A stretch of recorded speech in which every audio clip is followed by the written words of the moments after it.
you ready to go? Yeah. Got my notes. All right. Welcome to another edition, the third episode, right? We went from 1 to 2.5. This will be 3. Mike, I don't know if you saw last week we called 2.5 because of what happened the week before. We didn't have a real episode 2. So 2.5. This is episode 3. And a lot of baseball controversy, some stuff going on in the NFL. It's also hockey season. Basketball started yesterday. This week we got me and Mike. Boomer is on his way to the Ole Miss Auburn game. Zach is at the Devil game. Happened to come upon free tickets, and it happens to be WWE theme night. I don't know what they're gonna do there. He said it was weird. They put up a statue of Andre the Giant. They put up like a coffin for the Undertaker or something. I don't know. I don't know what they're gonna do, but sounds pretty wild. So Let's see some pics. Mike, you ready to go?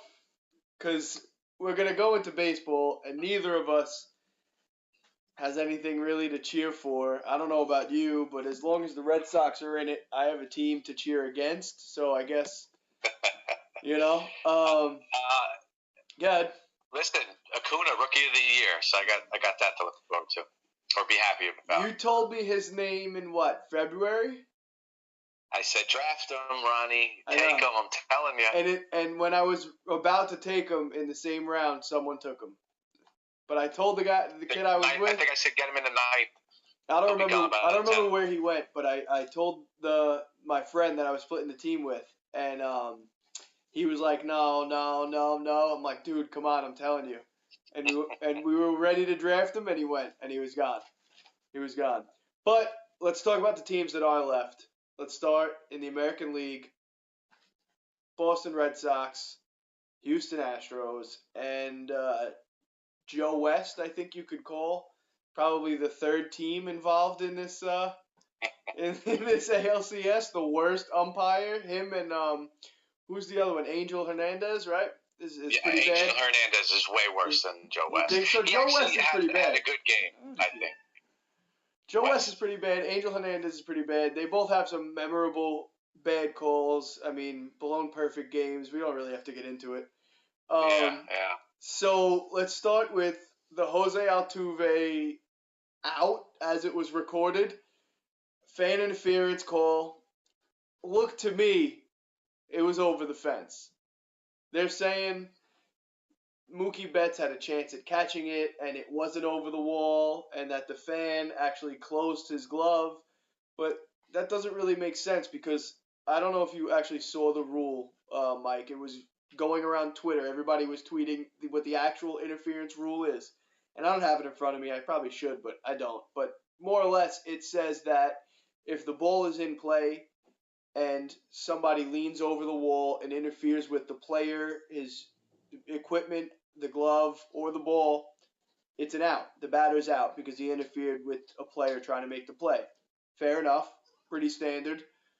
But this ball was clearly over the fence. And if their reasoning for calling it out and calling it fan interference is because Mookie Betts' glove, as it hit his hand, closed. Yeah, actually, but Mike, if the ball was over, a couple videos on it. But if it was over the wall, it doesn't matter. I think the problem is, I agree. I think it definitely was a home run. I don't believe the fans reached over the playing field line, the imaginary wall line. That's all that matters. It was going all the way to the sky. But the problem is the trajectory of the ball looked to appear maybe it would have landed on the wall or before the wall. So, when Jackie Bradley backed up, Mookie Betts. I'm sorry, I said that earlier. Mookie Betts. The fan didn't intentionally close his glove. No. The momentum taking him back, hitting the fan's hand, closed his glove. So, essentially, he was in the stands, and I think if he was in the stands, it was a home run, and it should have stuck, and it would have maybe changed the outcome of that game. That would have tied. They would have tied the game later in the game. I mean, it would have tied the series. The whole game would have been different. I meant to say it would have tied the series. Later in the game, they would have been up. I mean, it would have just changed everything. It would have changed the whole momentum of that game. Now that's a huge out. Now you go from having 2 runs on the board to a player, just a base runner sitting on, I believe he was on second base, and I think there was 2 outs after that. Completely different scenario. It's almost an inning ender. And I think that the worst part about it is it was Houston fans. So, I love Chipper Jones, and I was following some of his stuff going on Twitter right now, and the fans are getting on him, and I think they're right. He basically is saying, why would you want to do that to your favorite team? And he actually made a reference, if you're any Braves fans out there, please sit 3 rows back. So Adam Wainwright replied and said a memory about when he was a kid, and he said if he was going to a game and Chipper would have hit that ball, it would have been a cool story to say, hey, I was in on a play. So you've got MLB players now with different opinions on it. Yeah, and I think not even that. I think if you look, the people aren't even looking at Mookie Betts. No one does. That ball goes in the air, and as a fan, from when you're a little kid, you want to catch the ball.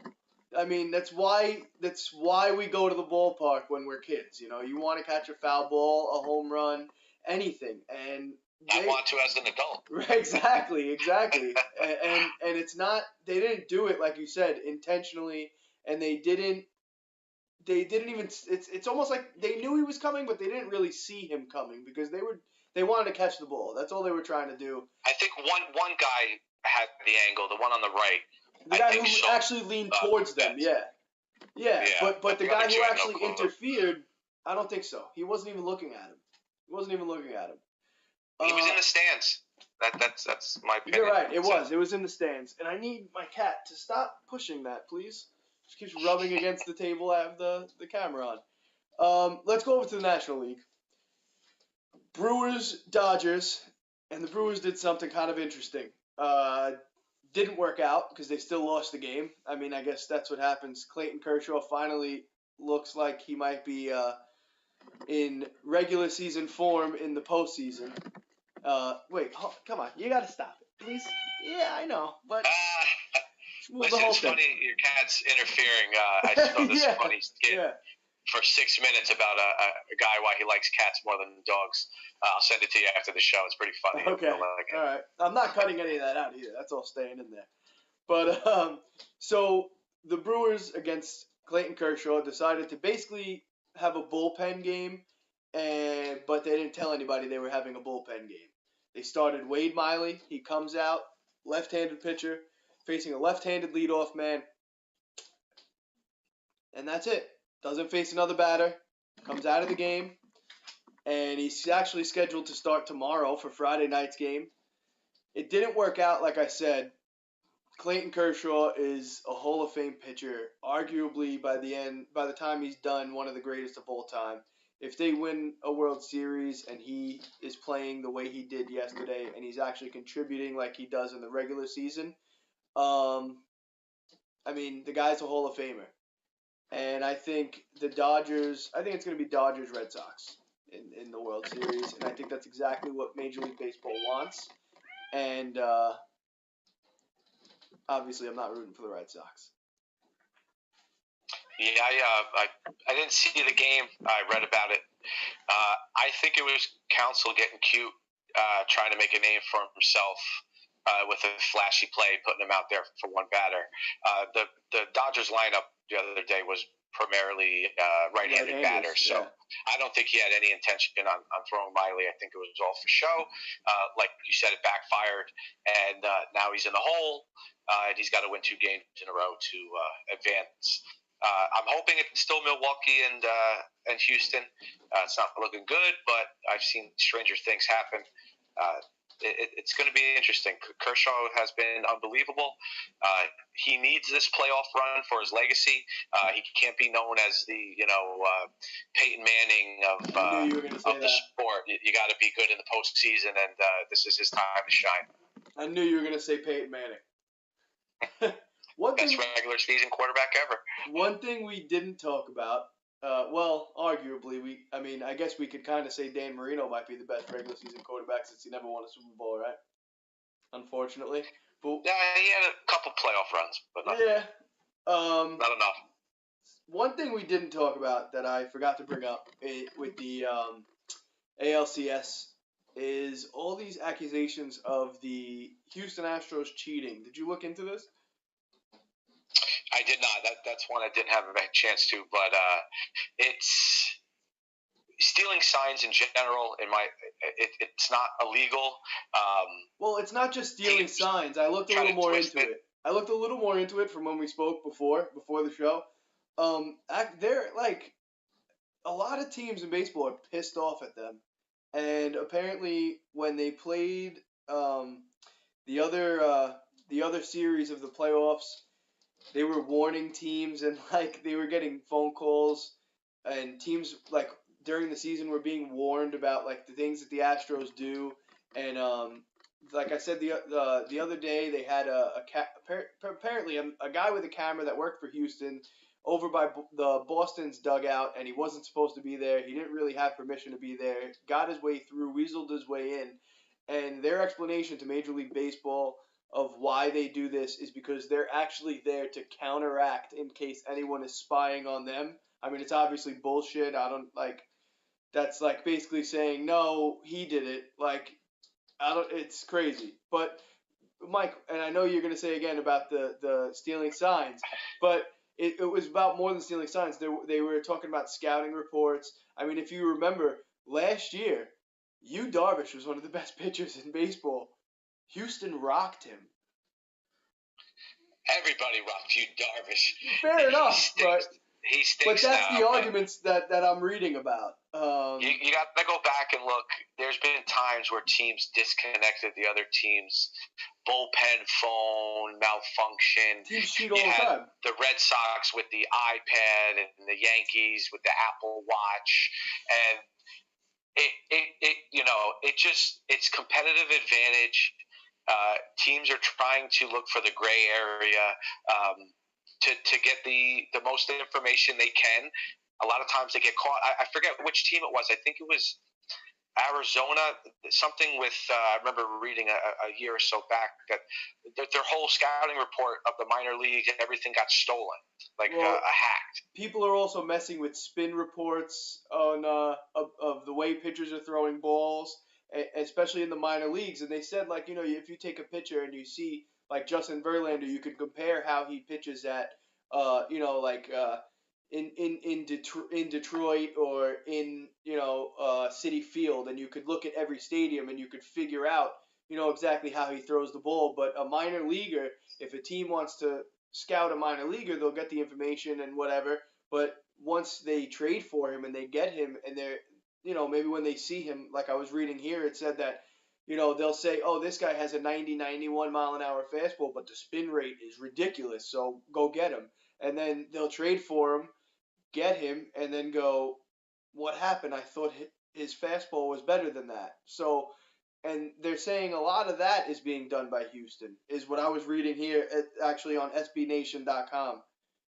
And it's basically an article. It's headlined MLB let the Astros off the hook for cheating for now. And it's basically like shaming baseball for not punishing them, and basically Rob Manfred is going to wait until after the season and not do it in the middle of the ALCS. I think all the teams are doing things similar, yep. If not the same or worse. So they're not going to exploit Houston, especially with the talent they have on their team. They're going to handle this behind the scenes. I mean, the Atlanta Braves just had one of the biggest controversies in baseball, and since Pete Rose, they banned Capuello. He's finished. He can't be around baseball forever for what he did. Signing young players under the table, buying their parents' cars, and international. You know what he should do? Jumbo. He should just go work for the NCAA. If you don't cheat, you're not trying. That's the NCAA's That's right. motto. That's right. Yeah. So, it's going on all over. It's not. It's just Houston got caught. This is the latest team to get caught. Next year, you'll hear it's somebody else. Yeah, definitely. I think it happens all the time. But I do think baseball still needs to fix the replay rule. I think having it the way football does, where like if it's not confirmed or like if there's no real substantial evidence, it's like you can't really go by that with baseball. I don't know. I don't have a solution. I don't have a better option, but I don't think that works for baseball. It's better than nothing. It's better than not having it. Yeah. Because there's more times it gets it right than it gets it wrong. They're always going to get it wrong. They're human beings, human error. It's just it's just the way it is. Thankfully, replay is out there, and I'm sure in 10 years it'll be even better than it is now. Yeah, definitely. It definitely will be. They'll only improve it. I have no doubt about that. So I was saying, L.A., Boston. What do you think? I'm going to go with Boston just because old affiliation with the Braves, and I don't want the Dodgers to win because they beat the Braves. Oh, but you Boston do think is the Yankees' nemesis, so anything that will make Yankee fans suffer a little bit more, I'm all for it. Surprise. Go Sox! Yeah, oh God.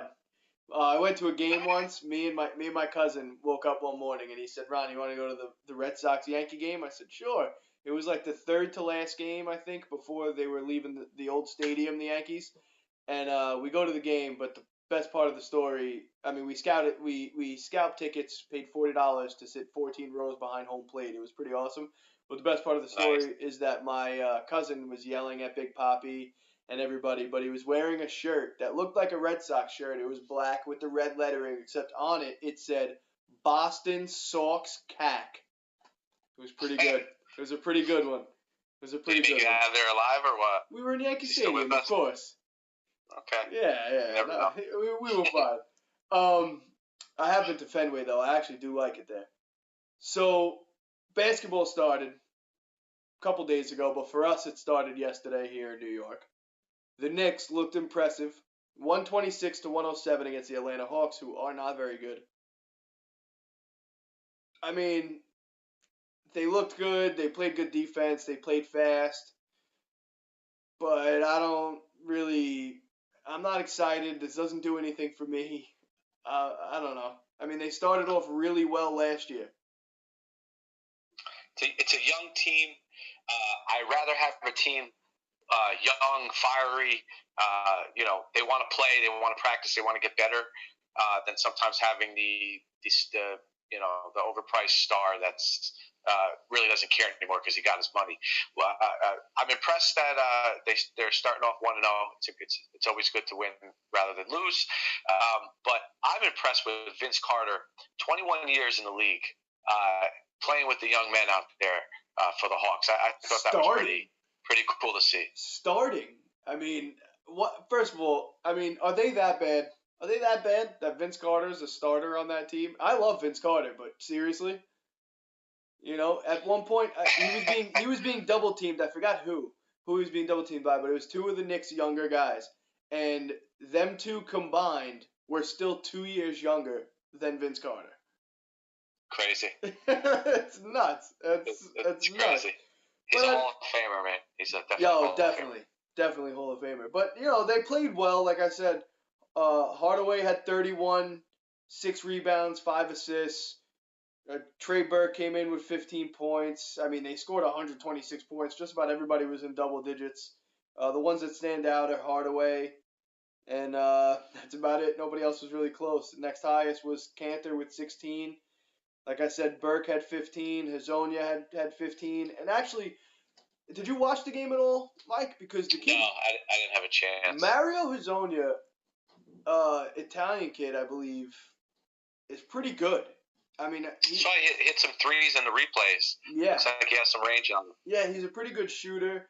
And then this kid, Alonzo Trier, 14 points, 4 rebounds in 26 minutes. Apparently, do you watch college? Because I don't. No. Okay. No. So apparently his story was, and I forgot what school he went to, but he was suspended twice in college. And that's why he went undrafted in the NBA draft. But he was an All-American. He was on the McDonald's All-American high school team. and he went undrafted because twice in college he got suspended for PEDs as a basketball player, which, okay, fine, could probably make you a little bit bigger, faster, stronger, but it's not going to make you shoot better. It's not going to make you pass better. It's not going to make you see the court better. So I don't really understand why he went undrafted unless he put on a bunch of weight and like that changed the way he plays the game or something. I don't understand why he went undrafted, but the Knicks may have found a piece of gold right there, I think. He had the big dunk. Some replays on him. He played tough. He played fast. He had a big dunk. He looked real comfortable. He looked like he belonged on the court. That was most important, especially for a young guy. Yeah. He didn't look intimidated. But sometimes teams pass on a guy like that. They just don't want to take the risk. Everybody passed on even a second round pick. Multiple times. Nobody even thought he was worth a last round pick. He's got a lot to prove now. Maybe this is it's his third chance, I guess, right? Yeah. What do you think? What do you think about their future? You think that they're a 500 team? Let's start there. Let's not go crazy. They're above a 500 team. Okay. Not much. I think they're maybe 8 games above 500. Wins. They may, if they make a trade or the guys get healthy faster, it could be an interesting season. The East is not. No, it's not anything to shake a stick at. You think they can hit 50 wins? So, even getting in as the 7 or 8 seed, it's not going to be a big disparity from them to the 4 or 5. You think they can hit 50 wins? I think they're going to sit right around 48, 47, 48. But, a few games can always swing the other way. If you had to bet, the over-under is 47. Where are you going? I'm going to say over because I think they can get to 48. You should have put it at 47. All right. Boomer will be upset with you.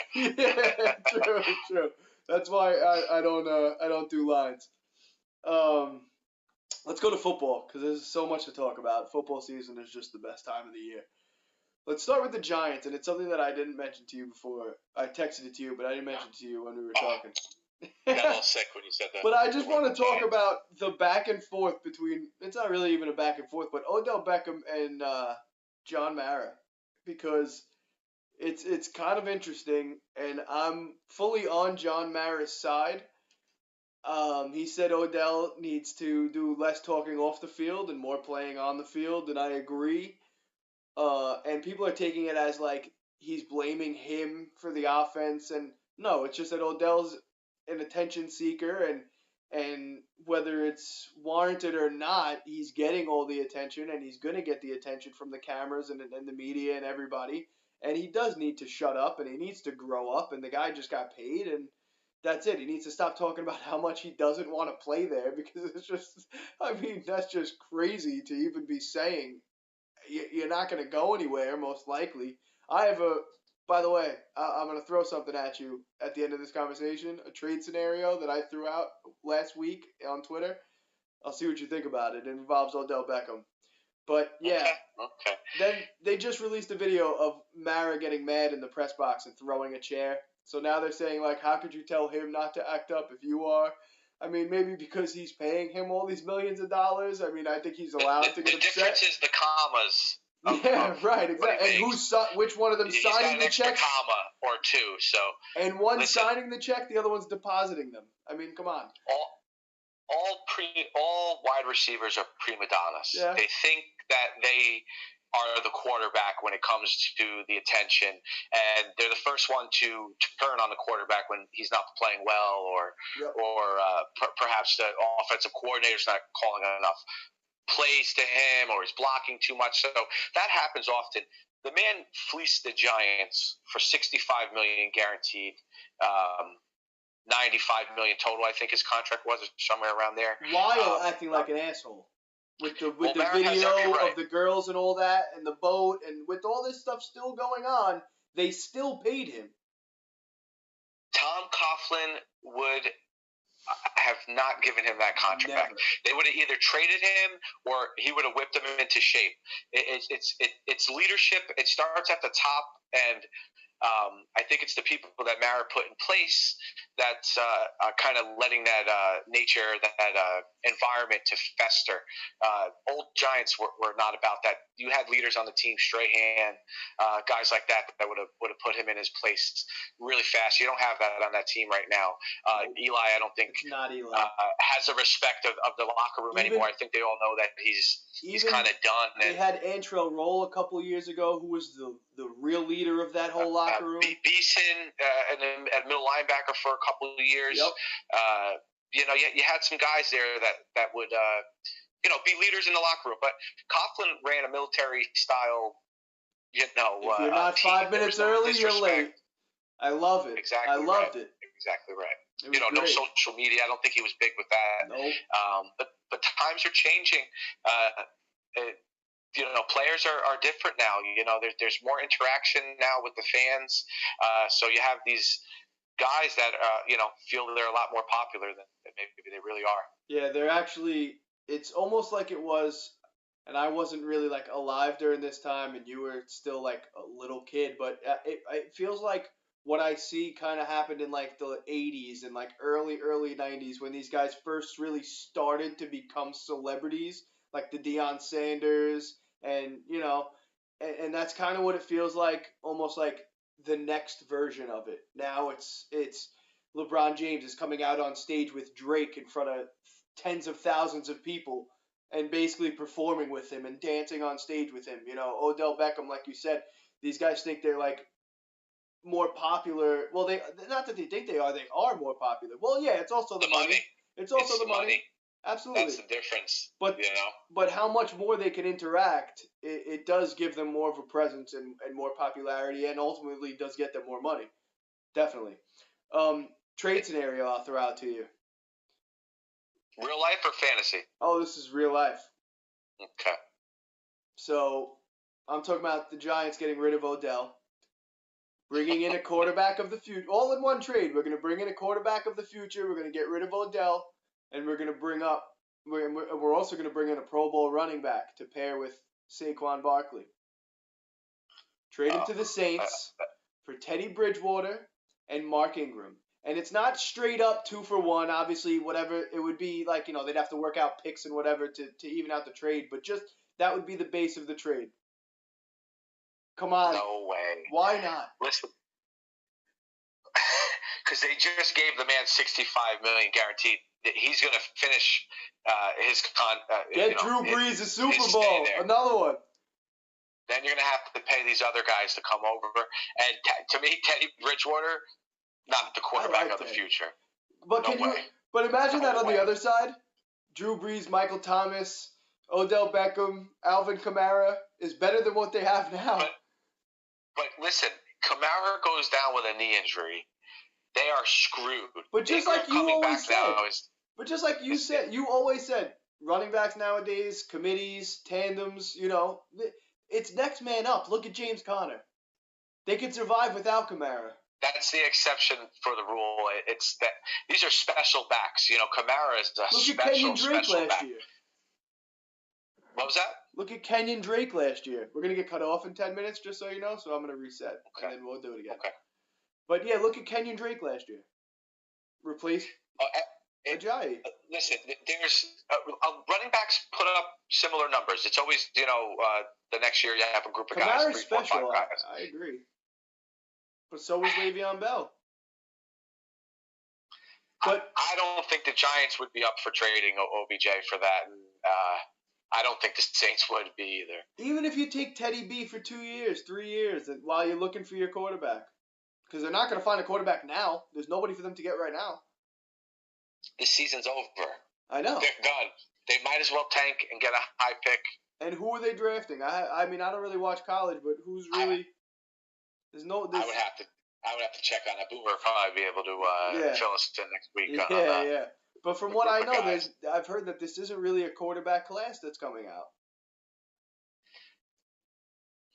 There'll be free agents. I mean, veteran guys that are going to be done with their teams. I mean, Bradford. They always pop up every year. Sam Bradford will be on another team just next got good year. Money. Foles may be available. But why would you take one of those guys over Teddy Bridgewater? Forget the trade. Just why would you take one of those guys over Teddy Bridgewater? What has Teddy Bridgewater done? He hasn't had a chance to do anything. Once he started, he got hurt. He looked good with the Jets. He's in the league now, what, 5, 6 years? Somewhere around there? 4, I think. He's like in the league as long as Tannehill, I want to say. It's like 4 years, maybe 5. I think he's 5, at least 5 years in, but typically quarterbacks don't blossom at, 32, 33 out of nowhere. I mean, it's kind of rare you have a guy that can do that. So I think if Bridgewater was the guy, he would have been in Minnesota still. Fair enough. All right. Speaking of Ryan Tannehill, the Dolphins just won. Actually, a pretty big game.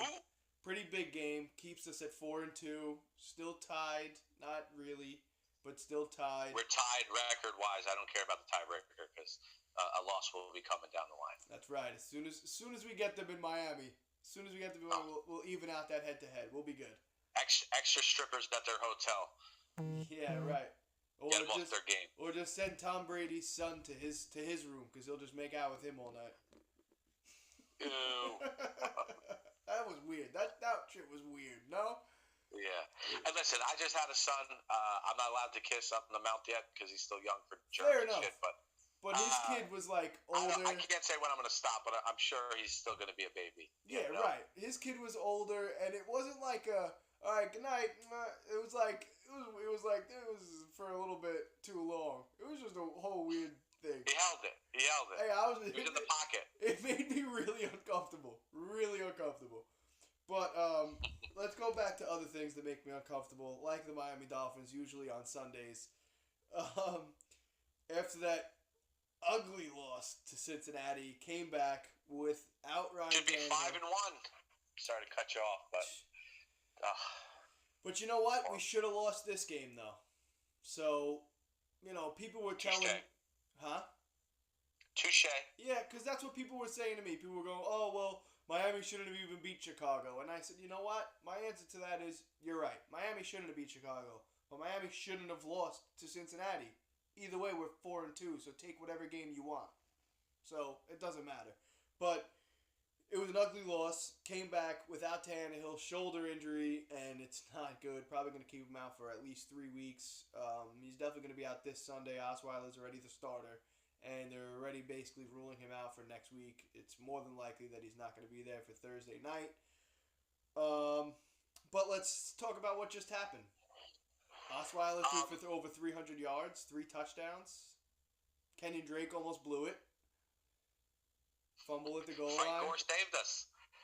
Frank Gore saved us. That's right. He's 35 and running like a 25-year-old. Everyone forgets he almost had 1,000 yards last year. Almost every year of his career. I mean, he's one of those guys that you can count on every single game. He's not gonna go for 150, but he'll give you 75 hard-earned runs and a lot of key first downs and hopefully some more touchdowns. But back to the Tannehill, the injury was a surprise for me. I had no idea. I think it was Adam Schefter tweeted, I spoke to somebody, Tannehill might not start. And I'm like, oh, wow. Like, wonder what happened. They're actually being investigated for the way they reported the injury.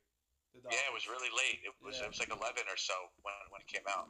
I was putting in my DraftKings lineups on Sunday. But Osweiler looked good. I'm not confident in him. He has to do this a few more times for me to have some trust. I was talking to a buddy of mine, and I said I still would rather have Matt Moore. I don't know if you feel the same way, but Osweiler played great. He won us the game.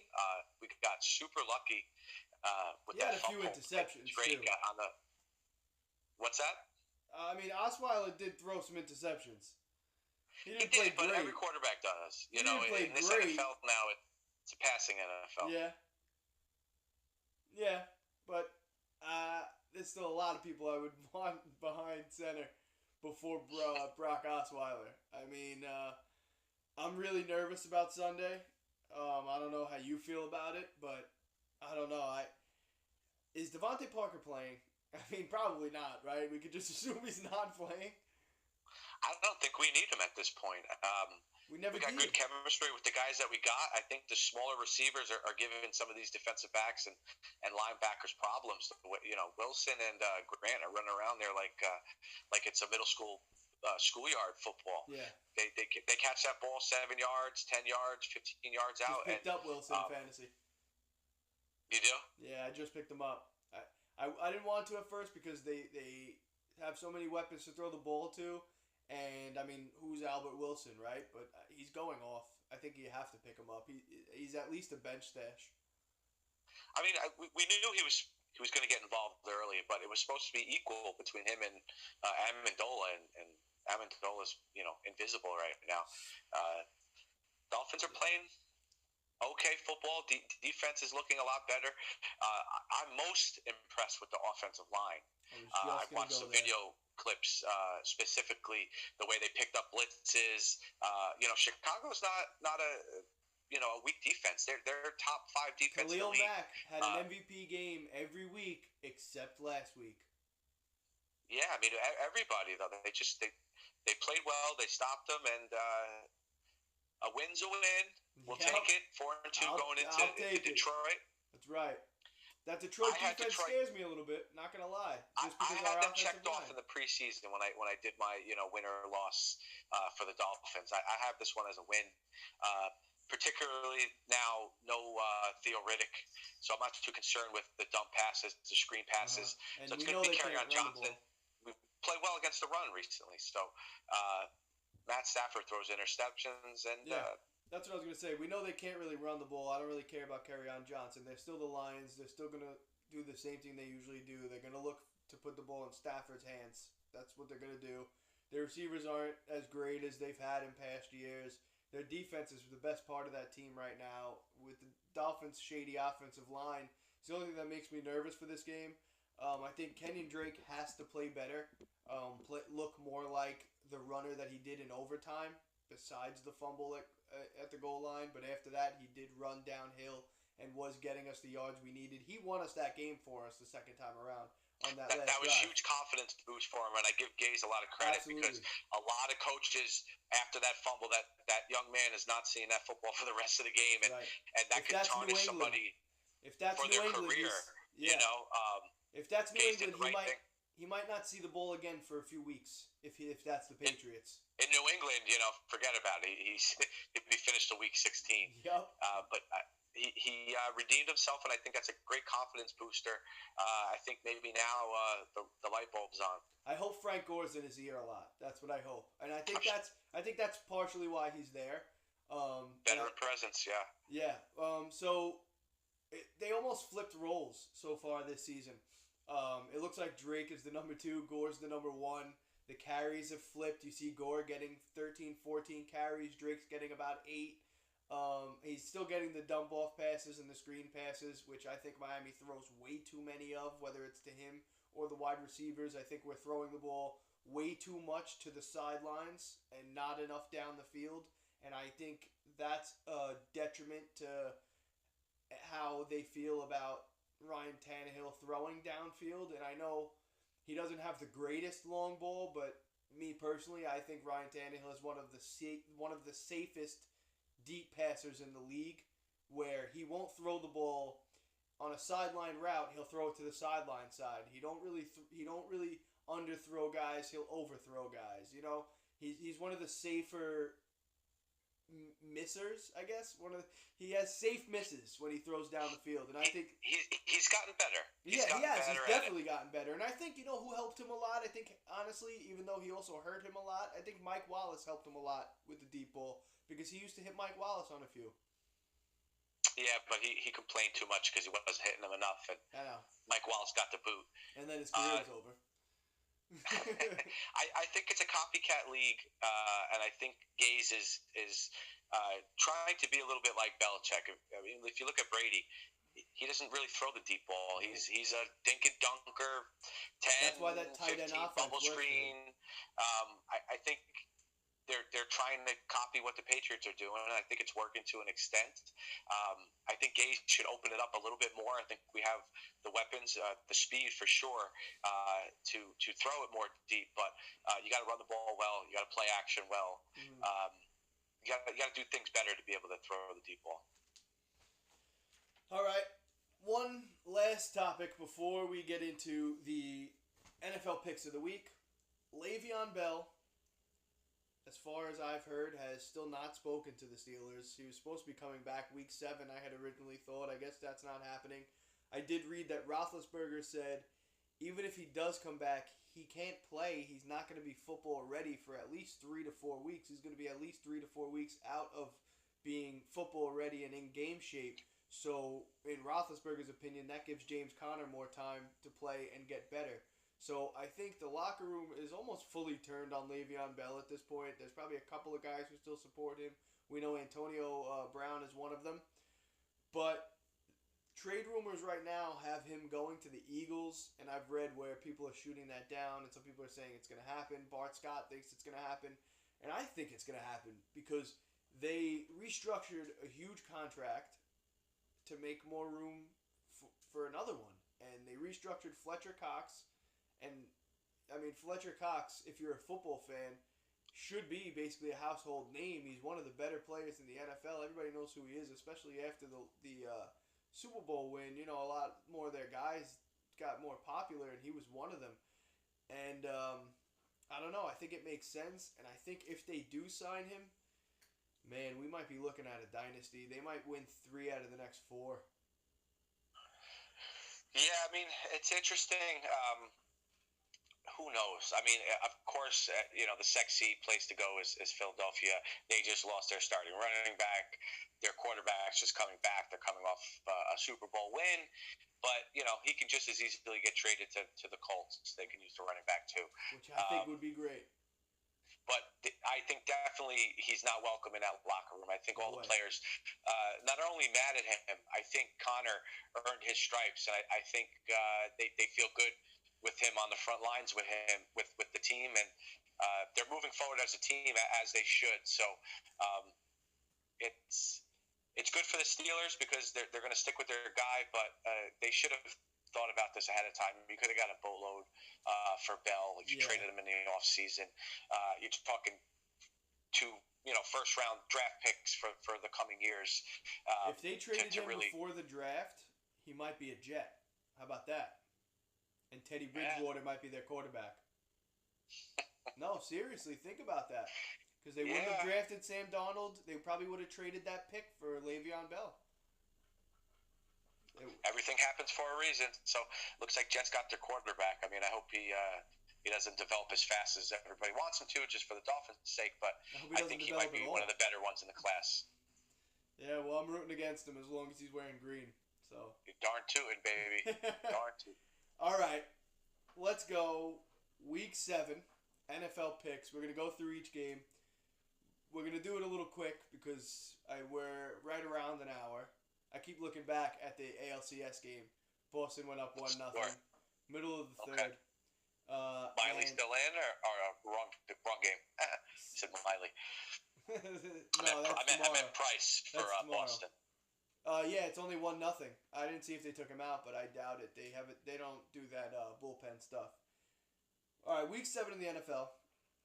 Thursday night game already started. Broncos are blowing out the Cardinals, and I think by accident I left in Denver's defense, which seems to be working out for me. They're my captain on my DraftKings squad. I can't wait to see what my score is. It's 21-3 right now, so it's got to be pretty good.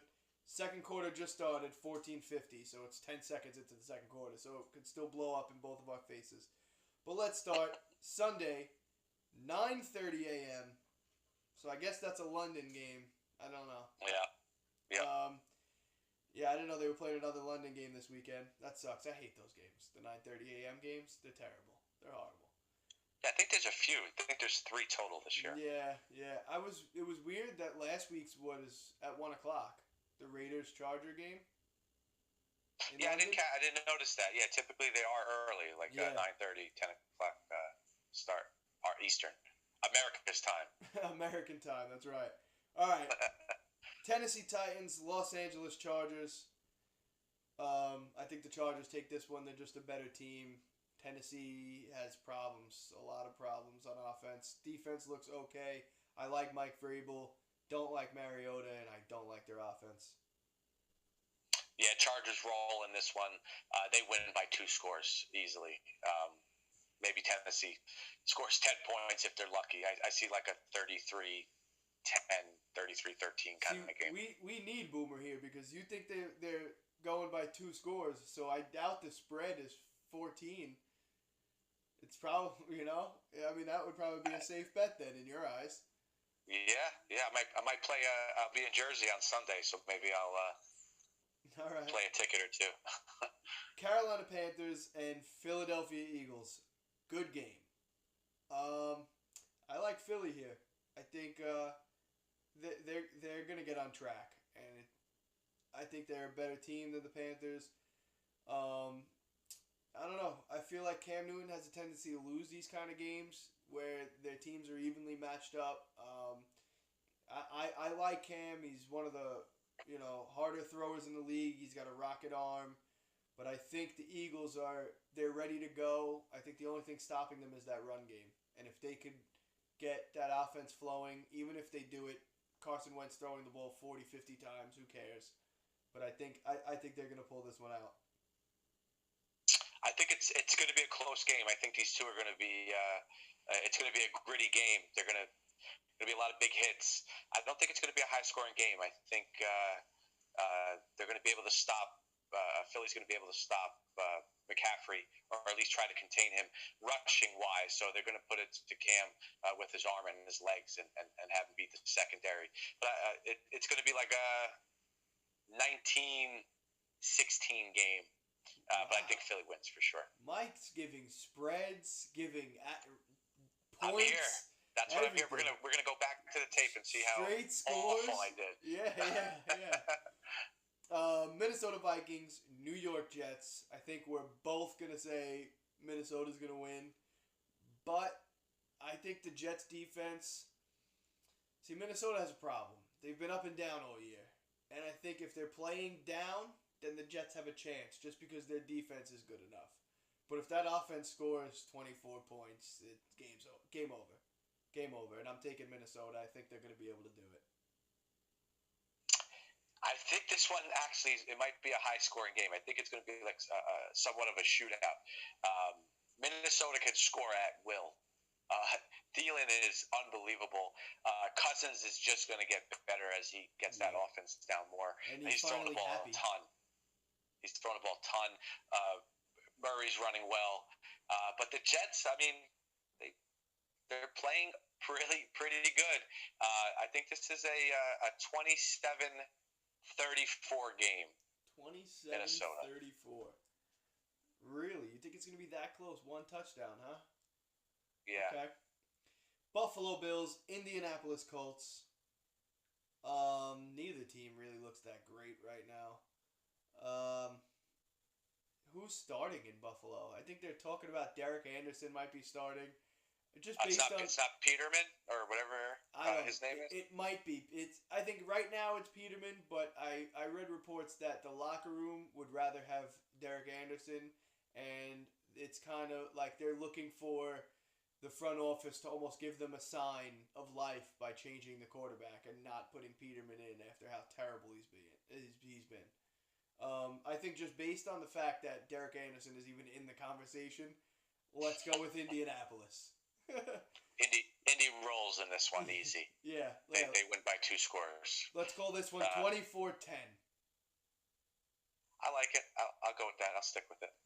See, I'm joining the party now. There you go. Just let it roll. New England Patriots, Chicago Bears. I think it's not even as close as what Chicago had with Miami last week. I think Mac is probably more dominant than he was last week, but I don't think it's going to make a difference. I think this one again is probably going to be around 24-10. Let's call this one 27-10. How about that? I think this is a high-scoring game. This is going to be in the 30s. You think Mitch does it again? Trubisky's playing well. The New England's defense is not that good, and like I said in our first episode, Tom Brady's Tom Brady, so he can chuck it with the best of them. I think this is like a 37-34 game. Wow. I want to say the Bears, but I think the Patriots win. If they lose to the Bears, I mean, it would be nice. I would love that. It helps Miami twice because it's a loss to a common opponent. Even though they're not in the same conference, it's still if we have to go that far down the line, it'll be a tiebreaker. Hopefully we don't need it, but it's good to have. Cleveland Browns, Tampa Bay Buccaneers. Awful game. Sorry, Joe. My buddy's going to watch this. He's a big Tampa fan, and I'm all about Florida football, but this is not a game I want to watch on TV. No, not at all. And I used to like when ESPN did the game of the week, WEAK, week. And I think this would be it. I think this would be the game of the week. I don't even know how to make a pick here. Here, I'll make a pick like this. Jameis Winston looked awesome last week. He's going to do it again against the Browns. That's my pick. That's it. Houston Texans. 21-27. There you go. I like that. Tampa wins. With a total of 6 turnovers in the game. Yeah, in the first half. Yeah. Houston Texans, Jacksonville Jaguars. A game of disappointing defenses so far in this season. But I'm going to say Houston pulls it out just because Deshaun Watson to DeAndre Hopkins is just a machine that cannot be stopped, especially by a Jacksonville defense that has been on a downslide this year. Yeah, I'm with you all the way on that. I was hoping Jacksonville's defense was going to be better. I didn't pick them in any fantasy leagues this year because I always pick defense last. If you pick defense other than last, shame on you. You're a rookie. My last pick in one of the drafts, absolute last pick, Frank Gore. I just picked him up on a free agent. Lucky I got him. Yeah, I just picked him back up, actually, as Drake's handcuff. I'm actually starting both of them this week. That's how bad my running backs are. Oh, my gosh. Kenyon Drake, Frank Gore, Aaron Jones, Derrick Henry. Help. You better trade a wide receiver and get some help fast. It's a keeper league, and my wide receivers are Hopkins and Beckham, so I'm not trading anybody. I was trying to trade Beckham. You get a boatload for either one. Are you kidding me? I don't want to trade Hopkins. I was trying to trade Beckham, but nobody wants him right now. That's the problem. Oh, trade Hopkins and get do a Ricky Williams type trade. And then do what? Hope the Giants get a quarterback by next year? No way. You're going to get good talent back that you can start right now, and you'll get future talent or picks. But I'm saying if I trade Hopkins, then I'm left with Beckham and whatever running back I wind up getting in that trade. Hypothetically, what if you get 2 wide receivers and a running back in return? Yeah, but my keeper would have to. I'd have to get a good enough running back to be a keeper, or I'll be in the same position I'm in next year. You know what I mean? Because then I want to keep 2 receivers, and what screwed me is I kept those 2 receivers, and then I had the 10th pick, and in a keeper league, the 10th pick, there's no running backs. My pick was Kenyon Drake. And then I came back on the snake, and I took Derrick Henry, who was supposed to be the number 1, but Mike Vrabel hates him and traded for Dion Lewis from New England and is just using his guy. Screw He's like Ron Dane 2.0. Yeah, Ron Dane. Wow. Oh my God, that's a name I haven't heard in a long time. All right, this is our game. Detroit Lions, Miami Dolphins. Brock Osweiler is the only thing making me doubt it here. You go first. Like you said, Detroit's defense is good. Maybe Osweiler gets exposed a little bit more. They watch some tape on him. Miami's offensive line has to play good, but I'm going to be a homer and Dolphins all the way. I'm going to say this score is going to be 27-24 Miami Dolphins. Definitely going to be in a thriller. Another one? I can't take anymore. Another thriller. That's all we do. I can't take anymore. My blood pressure is up because of this team. Yeah, seriously. Damn. I really wish I could agree with you. I just Brock Osweiler. It's just, I mean, all right. So when I say Brock Osweiler is starting this Sunday, Mike, this is what it reminds me of. AJ Feely, Cleo Lemon, Joey Harrington. You want me to keep going? I don't want to. Greasy. Trent Green, Brian Greasy. I mean, this is what it reminds me of. Beck or Keck, whatever his name was. Chad Henne. Just. I mean, this is Brock Osweiler. That's who Brock Osweiler is. He is all of those guys. So listen, a team gave him $100 million. What was that, Denver? So Jacksonville paid Henne. He had some high regard a few years ago. Maybe the light bulb turns on for the guy, and he's quote unquote your Teddy Bridgewater of the Dolphins, and he blows up. And Tannehill's a second thought. I'd rather him be the second thought, and Tannehill blows up. New Orleans Saints, Baltimore Ravens, Saints on a rout. Call this one 31-14. I think Baltimore keeps it a little closer, but Saints win by 2 scores for sure. Dallas Cowboys, Washington Redskins. We could call this one Game of the Week Part 2. I don't like either of these teams. I hate Dak. I hate the Cowboys offense except Elliott. I hate the Cowboys defense except no one. I think they're all terrible. Actually, I like DeMarcus Lawrence. That's my pick on the defense. Redskins, horrible. Crowder is still hurt. Let's go Cowboys. I think Cowboys pull this one out. Hopefully they lean on Zeke because that's how they're going to get it done. Division games are always gritty. I can't believe Dallas played as well as they did last year. No way Cole Beasley has a game like that again. I think Washington wins this, but it's going to be super close. Maybe a last-second field goal or a touchdown in overtime. I'm saying this is like a 23-26 kind of game. I'll give you a game. 21-20. That's a game.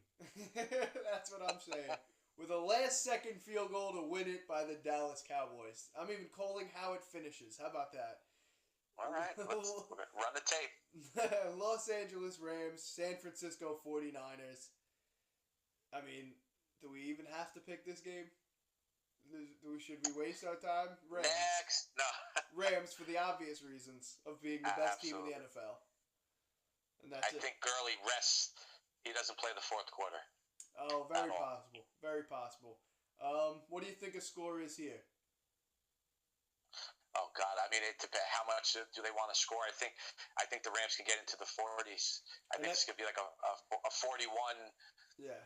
18, 41, 21 kind of game. That's what I was going to say, too, is I think the 49ers could even wind up scoring anywhere from 3 to 24 points, but that's just based off that they're going to have, even if they score 24, they might still be down 2, 3, 4 scores. So, yeah, that game's just ridiculous. Cincinnati Bengals, Kansas City Chiefs. Patrick Mahomes got his first loss last week of the season. Does that defense come back and bite them in the ass again? Bengals offense has been looking pretty good, except in that Miami game for the first 3 quarters. I'm going to go out on a limb here and say that Cincinnati pulls this one out and they hand the Chiefs their second loss because I think it's got to happen eventually. I think the Chiefs' defense is that bad. I think they're terrible. I think the Chiefs' offense is ridiculous. Like you said about the Rams, they could score. Or no, you said about Houston, they could score whenever they want. But the Bengals' offense has been rolling, and Joe Mixon's been running. And I'm going to say Bengals, and it's going to be a close one. I can't give you a score, but I'm going to give you... All right, how about this? Bengals will win by at least 4. No. Kansas City wins this game. High score, and I think this is going to be a fun week of football. A lot of points scored. I think this is like 34-31, Kansas City. Maybe 38-31. I think Cincinnati will stay with them, maybe for 3 quarters, 3.5 quarters. But Chiefs' defense suck, but their offense is unbelievable. And whenever they're on offense, they have a chance to score. So it's going to be a good one. Monday night, 2 of the major disappointments of the year. The New York Giants versus the Atlanta Falcons. This should be a high-scoring game because both defenses stink. But can Eli keep up with Matt Ryan? I I think the Giants are they're not. They may only win 1 or 2 more games this season. The way everything's looking, I think it's a must-win for Atlanta. They have to win this game. You can't lose to and they're in Atlanta. A sub-500 team. They're in Atlanta? They're in Atlanta, not an easy place to win. No, I think Atlanta rolls. This is like a 27. Go ahead, keep going. Kind of game. 27 what? 27-14. Oh, I should have said it at the same time as you. I was thinking the same thing the whole time. 27-14, 100%. That's why when you said 27, I started nodding my head. I said, yup, go ahead. Keep going. Saquon gets in the end zone for sure.